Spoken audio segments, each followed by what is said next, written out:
कोई अभिभूत या डिसोरिएंटेड महसूस कर रहा हो तब क्या करना चाहिए? माननीय कंसंट्रेशन के बारे में ये जो 2 सवाल थे उनके बारे में कृपया हमें राह दिखाएं। बहुत लोगों को लगता है कि कंसंट्रेशन एक कोई स्पेशल प्रकार की विधा है जिसको हमें सीखना पड़ता है। ऐसा नहीं है। आप में से हर व्यक्ति दिन में कोई न कोई काम ऐसा करता है जो बड़े ध्यान से करता है। अगर आप खुद अपने आप को ऑब्जर्व करोगे तो आपको पता चलेगा कि वो काम मैं जब कर रहा था, कोई गाना सुन रहा था, एक एक शब्द ध्यान था। जब शब्द सुन रहा था तो उसका वीडियो देखा था तो वो चित्र भी मुझे याद आता था। मैं उस गाने के आगे पीछे क्या था वो भी मुझे याद आता था। यानी एकदम से आपका कंसंट्रेशन था, ये आपने अनुभव किया होगा।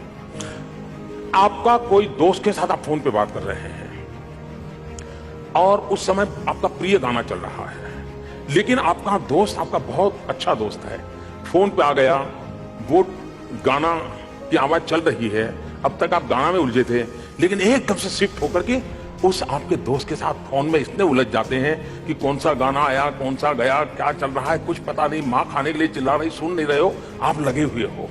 मतलब कंसंट्रेशन है कि नहीं? इसका मतलब ये कि जो कोई कहते हैं कि कंसंट्रेशन के लिए कोई एक्स्ट्रा एक्टिविटी जरूरी है, इसके बजाय आप अपने आप का एनालिसिस कीजिए।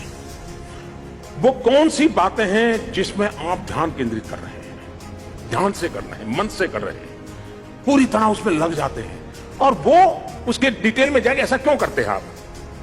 जिन कारणों से वैसा करते हो उन कारणों को आपने पकड़ लिया, उसी को आपने अपनी रेसिपी बना लिया और चीजों में अप्लाई करना शुरू कर दिया, तो धीरे धीरे धीरे आपका कंसंट्रेशन के लिए जो दायरा है बढ़ता जाएगा और आप अनेक विषयों पर उतने ही मनोयोग से काम कर पाएंगे।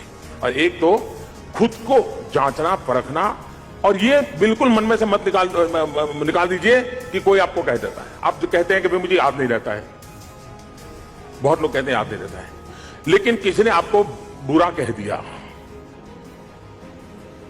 और एक वाक्य नहीं 10 वाक्य बुरे बोल गया, आप 6 साल के बाद भी उन 10 के 10 वाक्य याद रहते हैं कि नहीं याद रहते?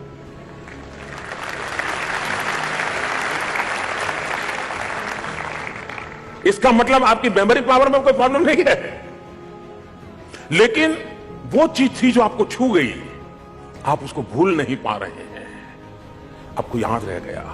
आपके जीवन में कोई ऐसा पल आया होगा और परिवार के दादा दादी ने उस पल इतने बढ़िया ढंग से आपको पुचकारा होगा, आपको आशीर्वाद दिए होंगे, आपको लगता होगा मां दादा दादी से इतने सालों से मिल रहा हूं, लेकिन वो पल मैं भूल नहीं पाता हूं। मतलब जिन चीजों में सिर्फ बुद्धि नहीं, आपका हृदय भी जुड़ जाता है, वो चीजें जिंदगी का हिस्सा बन जाती है। कंसंट्रेशन में भी आप अपने मन, बुद्धि, शरीर, हृदय, आत्मा, ये सबको एक जगह पे सिंक्रोनाइज कर करके लाते हो क्या? ये जो योगा है ना, अभी दिखा रहे थे सारे बच्चे, कि कुछ लोग मानते हैं ये कोई फिजिकल एक्सरसाइज है, और कुछ लोग अगर योग बॉडी बेंडिंग का ही खेल होता तो सर्कस में जो लोग काम करते वो सारे योगी होते हैं, सब सर्कस वाले योगी होते हैं।